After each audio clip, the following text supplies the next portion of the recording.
I'll give you a quick summary of a Supreme Court decision that was issued yesterday. And it's a really good decision. It involves the freedom of religion, and in particular, First Amendment. I'll just tell you very briefly, the religion clauses in the First Amendment say, Congress shall make no law respecting the establishment of religion or prohibiting the free exercise thereof. This case involves a cross, a very large physical cross on public land in the state of Maryland. A quick history was it didn't used to be public land. It used to be a private cemetery put together back in 1919 by women, by moms in the area who had lost children in World War I, lost their sons, and this was a memorial.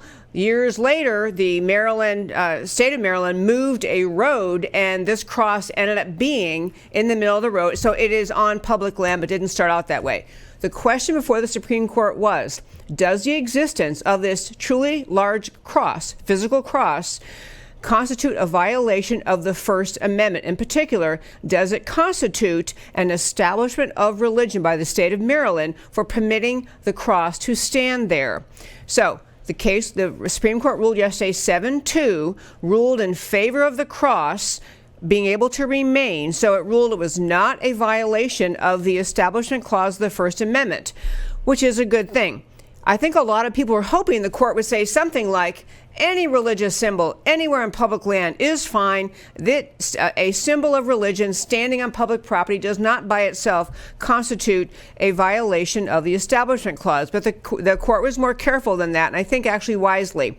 The 7-2 decision, Justice Alito wrote the majority opinion, and naturally it was Ruth Bader Ginsburg and Sonia Sotomayor who dissented. But the point that the Supreme Court made in this case was the mere fact that this obviously Christian symbol, a cross, on public land did not violate the First Amendment was because the court was able to take into consideration the longevity of its presence on the land in question and the multiple messages that are sent by that symbol. And for many people, crosses symbolize not just the Christian faith, which of course for Christians it does, but they're a lot about American history, about our, you think about the American soldiers who gave their lives. We talked about D-Day a few weeks ago, gave their lives on D-Day, the just field of crosses that are in France. People picture those. They are symbols of American soldiers who gave their lives.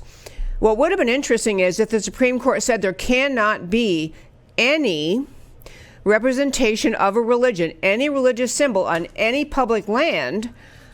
What would they do when down the road from this, they call this the Peace Cross in Maryland, but down the road, just a few miles away in Virginia, is Arlington National Cemetery. If you've been there, you see that cemetery is a sea, an ocean of crosses. There, the large crosses that are part of the displays, the big displays at Arlington, plus the individual crosses that are the grave markers for people who are buried there. But the real point and why I want to talk about this case in the first 5 today is this.